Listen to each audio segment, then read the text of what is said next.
No, I but don't think so. what I'm getting at is the writing in this doesn't help him at all. It's especially in that last scene where he's just saying, "I'm sorry, but I would just do it again." Where if he literally just said, "They gave me no choice and I wasn't going to lose you," that I would have been fine with it. But he just, all he really does is just apologize, and he becomes almost a villain in her eyes in that last Well, see, scene. but that's exactly what I mean. You say you left me no choice. There's always a choice. That's just an excuse. He didn't have to save her. He didn't have to kill the doctors. He didn't have to lie to her. There were choices. He just made the one he thought was best. So there's really, and if she already disagrees with his decision, there's really, he made his decisions and he has to live with the consequences. Explaining it any further isn't really going to change things. It's, can they move forward is the real question. My other counterpoint to you for Dina was, to me, this game is about Ellie's perspective.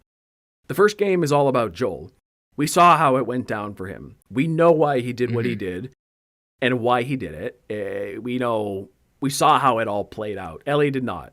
So Ellie and Dina voicing their concerns, to me, that's not the game saying Joel was wrong outright. This is how you should think about it, audience. That's me saying, that's to me that the game saying, this is how these characters see it. They don't have all the information.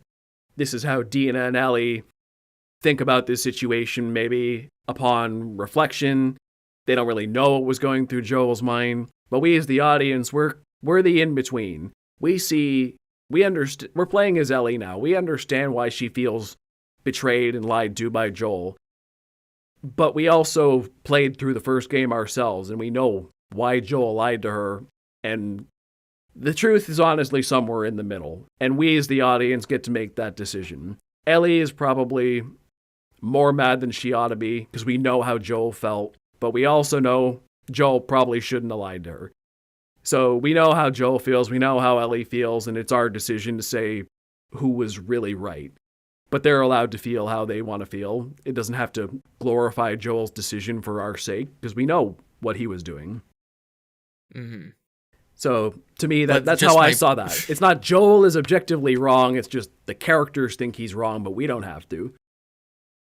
No, I know that, but like that part of me hates that, because why do we, the audience, know better and know more than the actual characters themselves?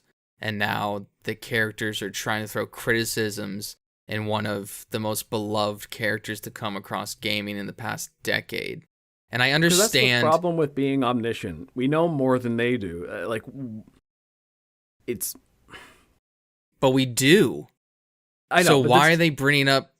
Like, that's my whole point. We do know better. But that's just how stories work. My whole problem with this story is I understand their story points. If you put it in a linear story, it works fine enough, and in a realistic world, it would probably end up this way. My whole problem with this story is, why did they have to execute it this way? Was it for shock factor? Did they really just want to tell a complex story, but it's weirdly out of order? Did they want to do something did the creator want to do it for shock factor to mix things up? Yeah. And I just feel like how it's to me, it's not what you say. Like, I don't know whose like original quote is. It's not what you say, it's how you say it. And the way this story was executed for me, I just found really disrespectful from what the first game is.